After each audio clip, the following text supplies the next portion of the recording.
সকাল সকাল সবাই রেডি হয়ে অপেক্ষা করছিলাম বানি কটেজের সুন্দর একটা ব্রেকফাস্ট আমাদের জন্য আসবে বলে। তো যাই হোক, আমরা ব্রেকফাস্টের জন্য অপেক্ষা করছি, সবাই যে যার ব্যাগপত্র সমস্ত কিছু রেডি করে নিয়েছি। ধুবলাগুড়ি সি বিচ আমরা একদিন স্টে করেছিলাম, তার পরের দিনই বেরিয়ে পড়েছি। তো এখানে খাওয়া দাওয়া সেরে আমরা রুম ছেড়ে দেবো, আর খাওয়া দাওয়ার জন্যই অপেক্ষা করছিলাম। তো অপেক্ষা করতে করতে দেখলাম খুব সুন্দর একটা জলখাবার, মানে বাঙালিয়ানা জলখাবার, গরম গরম লুচি, ছোলার ডাল, মিষ্টি দই, রসগোল্লা, আর সাথে একটা ডিম সেদ্ধ। তো এরকম সুন্দর একটা ব্রেকফাস্ট পেয়ে আমরা তো খুবই খুশি। আর খাওয়া দাওয়া সেরে আমাদেরকে বেরোতে হবে, এখনও অনেকটা পথ যেতে হবে।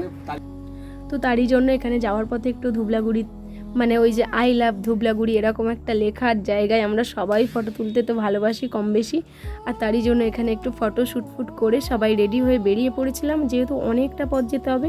আর হ্যাঁ, কোথায় যাচ্ছি জানো? পঞ্চলিঙ্গেশ্বর মন্দির যাওয়ার উদ্দেশ্যে আমরা বেরিয়ে পড়েছিলাম।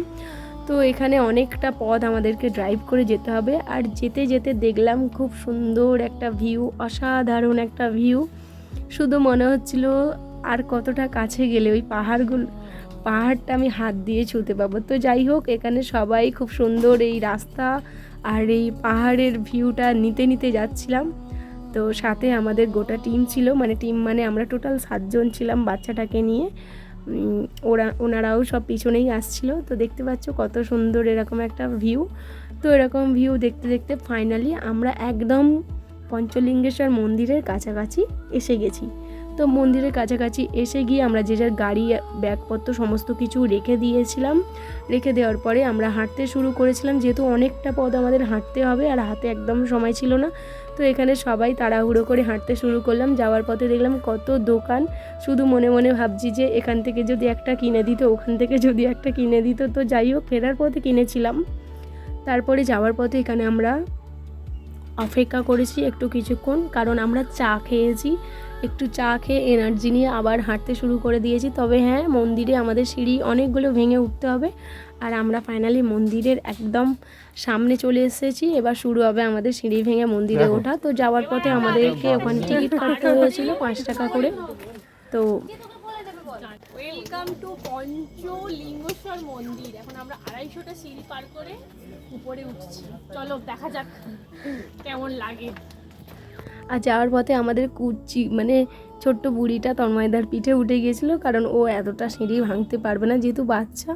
আমরাই পারছিলাম না, আমাদেরই কষ্ট হচ্ছিল, কারণ আমার তো প্রথমত পায়ে কোমরে চোট, সেই নিয়ে আমি চারিদিক ঘুরে বেড়াচ্ছি, তোমরা জানো।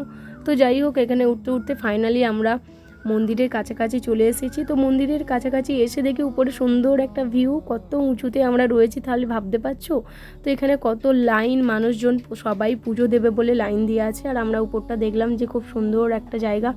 ঈশ্বরের কাছে অনেক প্রার্থনা করলাম যাতে আমরা সারা জীবন সবাই সুস্থভাবে থাকতে পারি, আবার এরকম কোথাও একটা মন্দিরে দর্শন করতে পারি। সত্যি আমাদের ভাগ্য খুবই ভালো যে আমরা যেখানেই যাই মন্দির দর্শন করি, ঘুরতে প্রচণ্ড ভালোবাসি, আর ঈশ্বরের কাছে প্রার্থনা করি আমরা যেন সবাই সুস্থ স্বাভাবিকভাবে বাড়ি ফিরে আসতে পারি। তো এখানে অনেক কষ্ট হচ্ছিল সিঁড়ি ভেঙে উঠতে উঠতে, তবে পিয়ালি আমাকে একটু হেল্প করছিল, আর নামার পথে কৃষ্ণেন্দু আমাকে হেল্প করছিল যে চলো তাহলে আমার হাত ধরো, আমি তোমাকে হেল্প করতে পারি। তো ফাইনালি আমাদের মিনি ব্লগটা কেমন লাগলো অবশ্যই জানিও।